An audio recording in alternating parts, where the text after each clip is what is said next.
Oilers fans, Zack here alongside Luke Hamilton and head coach Rob Murray for your weekly report on what's going on with the team throughout the week. Obviously, played a couple of games this past weekend against a very good Allen team that's ripped off now 4 wins in a row. And you just kind of look at their roster and see that, I mean, is this maybe one of the best teams you've ever seen at this level in all of your experience in Allen, just based on individual talent? I mean, you guys got guys like Sheehy who usually dominate in this league that are, playing kind of third line minutes at times. Yeah, they've got individual players. The number 8, Raffara or whatever his name was. I mean, he's really good. There's the elements of the team that are excellent. But I think in general, I mean, they're a beatable team. They got very good goaltending. That showed from both nights with Sachenko. Like I don't want to say he won the games for him, but he definitely played very well, especially on Sunday night. I mean, we end up with 47 shots and 1 goal. So, it was evident that, they got a well-balanced team. And as you mentioned, Sheehy, who was one of those guys that stood out last year, is just a part of the team now where, the depth is, I mean, they had a good team last year, but their depth has definitely been extended. That's for sure. And, looking forward a little bit, we have Kansas City this week twice, New Year's Eve, and then again on the 2nd on the Saturday. We haven't seen them this year. They've kind of been struggling a bit out of the gate, but they had a lot of guys on the exempt list early on. Have you watched been able to watch any of their games, or just kind of seen No. Don't change too much in between? But. No, we're getting to that now. I mean, it's a situation where year to year, especially when we're playing the same teams, and the coaching staff stays the same. You can almost base what you saw the season before on what you're going to expect. And they got a new coach, Tato had in Kansas City this year, so I'm sure they're going to play a different style, different brand of hockey than we'd seen in the last couple of years. So we're getting to that right now to be prepared for Thursday night. Their record, as you mentioned, they got hit with COVID pretty hard right out of the gate at training camp, and then extended into the season. And they've had multiple guys on the COVID exempt list throughout the season. So I haven't looked at their roster close enough to see, how many guys have been basically dressing per game, because I don't know that they had enough guys to put in a full lineup on any certain night. But regardless of that, we have to regroup as a team ourselves and be better this coming week, because what happened in Allen, I think is probably surprised me because of how well I thought we played the opening weekend. And it was disappointing that we didn't compete, or the games were what they were. I mean, the 4-1 game with an empty netter, and then straight out 5-1 loss. We got to be better. And it was, as I said, it was disappointing. But today's a new day, and we took yesterday off. We got in about 2:30 in the morning on Monday morning, and then had yesterday off, and then went back to work today. So it's early in the season.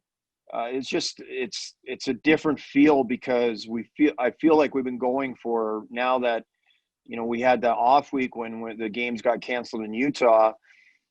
I feel like we've been at it for like 3 months, and we're only 4 games in or whatever. So it's a situation where it's early, and you have to draw a comparison to any other year. And if you get off to a good start, which I thought we did, getting 3 out of 4 points opening weekend, but now we dropped any possibility of any points in Allen. So, we fall below the 500 level, and we gotta climb our way back out and get going. And obviously looking forward to Kansas City this week. To build off of that, there is the evaluation of this weekend. And obviously you look at the first game that this Oilers group was able to go at Allen. It was a 4-3 victory. And then you look at this weekend, obviously a big difference was the goaltender that these Oilers ended up facing. But is there anything that you can necessarily take specifically from this weekend that you really find needs to be honed in this week, in skating and practicing, whether that be in the transition game that you saw this weekend or even on special teams, because there certainly was a lot of odd man plays and situations happening this weekend, kind of an odd weekend for sure compared to the opening weekend in that department. Well, Luke, I think that we ended up, we killed all the power plays against on Sunday. We got ourselves, a goal in each game on the power play. Special teams, I think, are okay right now. Like we'll definitely touch on it tomorrow as far as our power play goes. But overall, I'm not concerned about special teams. In retrospect, looking back at the two games in Allen, what I found in general, and Allen is historically a heavy team. They play a heavy game. They got big bodies, and then they got a mixture of talent, thrown into the mix. And it showed on both Saturday and Sunday. Like we were physically outplayed, and wasn't necessarily a transition game. It wasn't about special teams. It was in the trenches. Like we lost those battles in the offensive zone, the defensive zone on pucks where, we just didn't. It wasn't the compete level that I would point to. I just think we got out muscled at times, and we're not playing Allen 72 times this year yet. We're going to see them in our next segment of games. We only see them once. Yet, I gotta believe, we're gonna see them another 12, 14 times, and going forward. So that's a team that you can't hang your hat on. Oh, this is where we gotta build the team, or we gotta get better in certain areas to beat Allen. But I think in general, if we improve on those in those areas, it's going to be beneficial for us going forward against every team. Expanding on that a little bit, on the Sunday pregame show, you had mentioned on Saturday, guys were struggling to kind of string together the second and especially the third pass. So the initial pass out of the zone was good, but you couldn't really stretch anything from there. Do you feel that was the same way on Sunday? And do you think kind of being out-muscled, maybe guys scrambling to pucks was something, maybe not having as much time was a big factor in that? Well, I think that it didn't improve that much, Zach, on Sunday night, as far as us being able to string a couple passes together. I would say a little bit better, but it was a situation where, and you give Sachenko as much credit as you want, but I said between the second and third period, and I've said it through my whole coaching career, like I was never a player that was, blessed with a skill set where I was going, I had 25 goals one year in the American League, but it was just from grunt work and scrambles in front of the net. And so I'm not in a position to tell guys how to score goals, but just watching the game, every chance we had, we hit Sachenko in the chest. You know what I mean? Like we weren't shooting a score. We were just shooting. And, one time comes to mind was, I believe in the first period when Hamonic walked all the way down untouched and, just kind of got a shot to the net. And that's where we got to get hungry to shoot. I call it bar down. I mean, you got to rip it and you shoot the score. Whereas we were putting pucks. Yeah, we had 47 shots, but I guarantee you 25 to 30 of those hit them right in the chest. And, we got to be a little bit more tenacious as far as our shot attempts go. And that was one of the things that I noticed on Sunday evening. And, if we can take advantage of our opportunities, and score some goals, it obviously lifts a lot of the concern about the game itself. Yeah, we haven't seen Garrett Cockrell yet, a new addition on the back end. Played in Reading, has some AHL experience as well. What can you kind of tell us about him? Well, he's a big-bodied defenseman that talking to the coach in Reading about him prior to me signing him, said that he just loved him. I mean, he's a guy that I wouldn't put him up there with a Matt Register as far as what he brings, but he can log you 25, 30 minutes a night in his sleep, and that's how he played in Reading for them. Unfortunately, again, with our postponement of the games in Utah, he had just gotten into town and he got a couple of days on the ice. He wasn't in game shape. He wasn't ready to go yet. And I was not going to take him to Utah. And so with the games being postponed, I kind of stayed with the same thought process going into the weekend in Allen. And that's why we didn't see him in either game, but he will be in the lineup on Thursday. Mm-hmm. And we're looking forward to it because I think he brings a lot. He's got a really good one-timer, right-hand shot. Like he hits it well. Like there's a definite difference between Garrett Cockrell and player B. Like he's got that ability to hit a one-timer or just get his shots through from the point. And I think he's a cagey player. As you said, he's had some good experience in the American Hockey League. I believe 1 year he played 40 games in Cleveland. So he's a guy that's already played at the higher level and he knows what it takes. And we're looking for big things from him as far as what he can bring to the team. Talking about being a right-handed guy that's good on the one-timer, is he someone that you could maybe use in a similar role as maybe say last season with Josh Wesley on the power play, where he has that ability to kind of drift to the circle and let it rip? Yeah, exactly. I mean, that's a great comparison to Wes. Like we were actually talking about that this morning, and that's what we said, Zack and I, and he's got that ability. And I mean, we saw it last year where we worked the puck on the strong side and we get it over to Wes for a one-timer and he would just flat out beat the goalie. I mean, it wasn't even a screenshot or a tip or anything like that. He could just rip it that well and he'd score on his own. So I think that's a comparable to what Wes brought. And I think that Garrett can bring that also. Sort of utilizing guys that not only can bring a skill set on the ice, but skill set in the locker room. Certainly, you look at your veteran group. Talk a little bit about the decision to sort of this weekend put Sam Pear, down on the line with a couple of the Ducks contracted players, and what can you expect in sort of this core with this team, sort of helping develop some of the younger guys with experience in different areas, especially the juniors and things like that.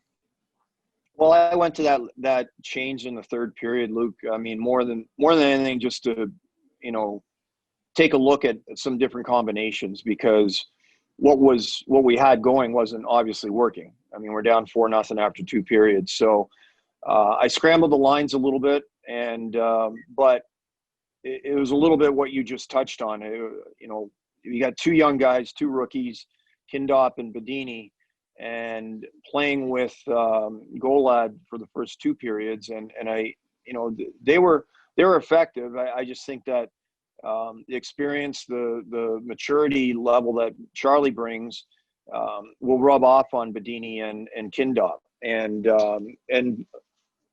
likewise with Moynihan and Plesh with Golad on the left side there. So kind of spreading the wealth a little bit, I guess. What you get with Bedini and Charlie is that they should be able to wreak havoc on the other team's defensive core. I mean, they're easily the two fastest guys in the league. And other than that, Graffra in Allen, I mean, he was even able to pull away from Charlie on a couple occasions on Sunday night. But Bedini and Charlie really, I mean, what they bring, their best asset is their skating ability. And I'm hoping put those two guys together and we'll have some success with that change in lines. You had talked about Allen being a team that has the heaviness and a bit of physicality. I saw Griff Jeska. He's a big body. Are there some guys that you may be pushing more toward playing a little bit more physical of a game to try and compete or, emulate some of that at times? I mean, I know we actually saw Charlie St. Pierre probably throw more hits than I've seen ever in a game on Sunday. Are there some guys you're talking to just kind of saying like, hey, maybe, step it up a little bit physically? Well, it was more of a generalized statement by me between the second and third that we needed to do that. Obviously, Charlie took it to heart, but I think what I see when the coach has to ask for it and then you get it, it was there all along. It's just we decided not to do it, and which is it's incomprehensible that you just can't do that, because the physicality part of the game, it's not about being a tough guy. It's not about dropping the gloves. It's not about it's with everything. I mean, you have to, if you're going to aspire to get to the next level, you have to have all components of the game. You got to be able to, obviously you got to be able to skate. You got to think the game well, but when there's an opportunity to hit somebody, and it's not about crushing the guy and putting them through the glass. It's more about as the play moves up the ice, what the value is that, if the guy that moved the puck gets bumped, at least that guy is going to be now set back a second or two to join the play. Or if you do get a good hit on him, chances are he's not even going to get up the ice. Now, you don't put anybody on him. He's got a free pass to jump and get into the play. So the mentality needs to be it's not about killing guys. It's just about playing when it is presented to you, you take advantage of it. It's just like getting a breakaway. Like if you're gonna get a breakaway, let's hope we score, but you're not gonna turn the puck over because you're on a breakaway. So you shouldn't turn away from a hit, be it in the offensive zone or anywhere on the ice, when given the opportunity. So everybody has the ability to do that. I don't care who you are. St. Louis is a great example of it when they won the Stanley Cup 2 years ago. They had guys that probably in general weren't considered physical players. But when it was all said and done and they hoisted the Stanley Cup, those guys went to battle every night. And, Craig Berube had from player 1 to player 20 playing that way. And that's what led to their success, because they all played the same way. Yeah, you had the guys that had a little bit more touch, a little bit more skill set. That's going to happen up and down your lineup. But if everybody can play the same way and be consistent with it, it like I said, it will play dividends as the game goes along. And this last week when we saw the Ducks goaltenders play in both games, and you had mentioned, trying to make sure they're getting games before potentially, what could happen with calling up with, the NHL and AHL seasons kind of rapidly approaching. Have you kind of stuck to that mentality? You want to get them to more games here? Or have you decided on your goaltenders? Are you kind of still evaluating that, as obviously we're just here early in the week on Tuesday? Yeah. I mean, I preferably I'd love everybody to be playing, just to get them playing. That's a decision yet to be made this week, and but when it's all said and done, we can say what we want about the Anaheim guys, and rightfully so. I mean, they deserve to play, but Devin deserves to play also. So we'll see how this goes this week. I haven't had any conversations with Anaheim in a few days, so I'm going to have to reach out to them this afternoon and just see what the plan is, just to get a heads up and see what potentially they're thinking, because as of yesterday in the ECHL transactions, you saw I think 5 or 6 guys get called up from Florida to Nashville. So my expectation is that we might see some of that. And then on the other hand, maybe we might not. I mean, they might just go with the theory that, those guys are playing, let's just leave them there. So it's all dependent on their numbers at the next level, and not necessarily the American League level because they're not starting for a bit yet, but the NHL obviously, to see what they're going to need for training camp. But I thought both Ole and Roman, they played well in spurts. Mm-hmm. Both nights I think there was a few soft goals that maybe the other team's goalie wasn't letting in, and when we only score one goal a night, you can't blame the goaltender. Right. And I'm not doing that, but I think that also as a goaltender, you have to give your team a chance to win, and sometimes the soft goals against tend to be a little deflating for the team, not only for the goaltender but the team in general. So just clean that up and make the saves you got to make and keep your team in it. And you look at the performance from Durney this weekend, and he's kind of a unique talent as far as he certainly has some confidence and some interest in playing the puck as a netminder. You look at the NHL level guys like Marc-Andre Fleury, of course, it really adds a lot of value to their game. And Durney played the puck quite a bit on Sunday, but how do you sort of take a young talent like Durney and make sure that although being confident in his ability to do that, of course, being responsible with the puck is important. And how do you sort of mix the two between trying to allow a guy to play his game and also being responsible in what can be a tight game sometimes, like we saw early on Sunday? Well, he is a very good puck player, and he handles puck very well. He's very active with his stick, like even in practice where he's a throwback. Like he uses the poke check, whereas you just don't see that very often anymore.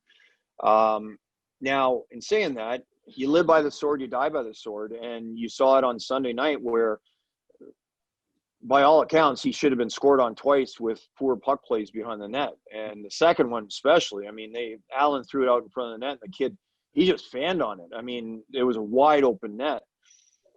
That's, you know what, you're going to live with that because he does get out and play the puck well. And it's a big advantage for the defenseman. I mean, if a goalie can get out and he's a good puck playing goalie, which Roman is, it becomes a big advantage for the defenseman. And, as a team, we got to get used to each other and know, Willie doesn't play the puck that much.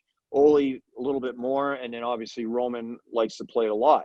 So, we have to have adjustments to our game within the game to know, to be smart enough to know what goalie's playing and how he's going to react. But Roman, the two puck plays on Sunday where, as I said, they stole it from him, those are layups. And that can't happen because when you're in a tight game and that ends up being the difference in the game, that's unfortunate. So it didn't happen on Sunday, but it should have. I mean, both times. I mean, they should have scored.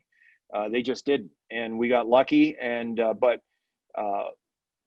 to the point, though, he is a very active goaltender. Likes to come out of the net and play the puck, and it's. I think it's a big advantage for any team as long as he's doing it carefully and in a proper manner. Another player maybe to touch on that's not a Ducks guy that's new to the team this year is Stephen Bove. I mean, he did a really good job on that opportunity. He drew the penalty as well, but, there was a potential, 3-on-1 coming, and he didn't have a stick, and he was able to kick it in the corner, then draw the penalty. And, when he gets the puck on his stick, especially in the offensive zone, he likes to get his feet moving.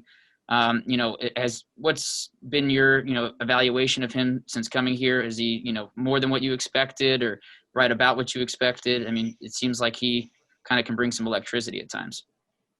Well, Bo is what he was touted as by the coaches I talked to about him. And now in saying that, you get that rhetoric from coaches about a lot of players, and then you see them and the eye test tells you right away, this isn't what I thought I was going to get. What Bove brings is a compete level that you wish you could transplant into every player. And he's undersized, but the kid just gives it everything he's got every night. And that's what our expectations are of him, and he's living up to it. And we're very fond of him so far. Let's put it that way. Now, the play you're talking about in the neutral zone, yeah, he lost his stick, is because Asachuk pulled it out of his hand and threw it away. Right. Like I don't know how that wasn't a penalty to begin with. Yeah. The penalty that got called was actually a little ticky tack, to be quite honest, but it was an obvious play in the neutral zone that got missed. The puck came back to Beauvais.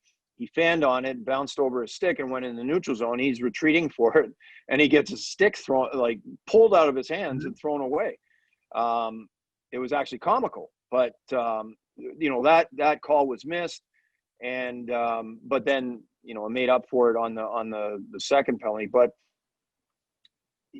I think Steph brings a real compete level, like I said, that a lot of guys don't have, and his offensive skills are probably middle of the road, but he defends very well. And what he does very well, to explain, is that when he retreats for a puck in his own zone, he has a real knack of absorbing the hit and also making a play at the same time. Whereas, not to name names, but we had a couple guys last year that would just get smushed up against the wall, and the puck would never advance. Beauvais's got the ability, and he does it very well, where he knows he's going to get hit. It's inevitable. You're going to get hit, but he knows going back for it that he has an option that he wants to make, and especially moving the puck up the middle. He does a very good job of that, but he ends up getting hit anyways. But within the process, he makes the play as he's getting hit, and that's something that I guess it's a learned skill, but it's something that you don't see very often at this level, especially for smaller, younger guys. And he's got a real knack for that, and it's frustrating actually as an opponent when a guy can do that, because you think you got him lined up, you think you got there's no way he's getting the puck by you, and even though he's absorbing the hit, he's able to make the play, and with that, we're coming out of the zone.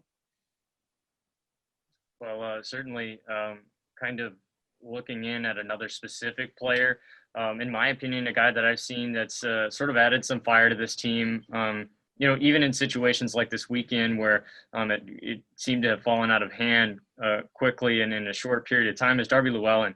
He seemed like a fiery guy in the opening weekend. And for a new guy here on this team, I think everybody's been used to seeing Mike McKee sort of add that aspect of dropping the gloves with this team. But what can you say about Darby Llewellyn coming in and even early on with this team, being willing to do that for this group?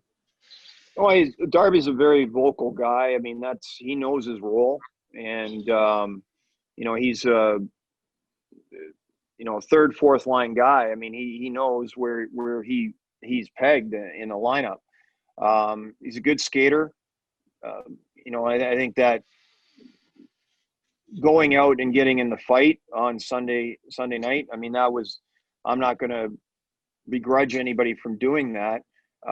But it showed a little pushback, especially at that point of the game, that we weren't just going to lie down and go away. So he brings that fire. He's very vocal on the bench. He's vocal towards other players on the other team, and it's just a component of the team when you're looking to make a team, is you have to have that. And we know from experience from last year where, we started the season with three lines that could have realistically been the first line on any team. But when it was all said and done, there wasn't enough puck to go around. And that's when I made the moves and bringing in Corey Ward and Jack Nevins. And from that point on, I think our team dynamic, our team identity changed. And we had that element that we didn't earlier in the season, maybe 10 games into the season. I'm not sure how long, but we had the skill set. We had the guys that could play, but we didn't have that balance of grit and skill. And that's something that Darby brings. He's a good, again, the skill, grit part of it. He brings the grit. Well, I think that's all we've got for you. Thanks for taking the time to do this, and we'll catch up with you again on Thursday. All right, guys. Take care. Thanks. Yep, you too. Thanks.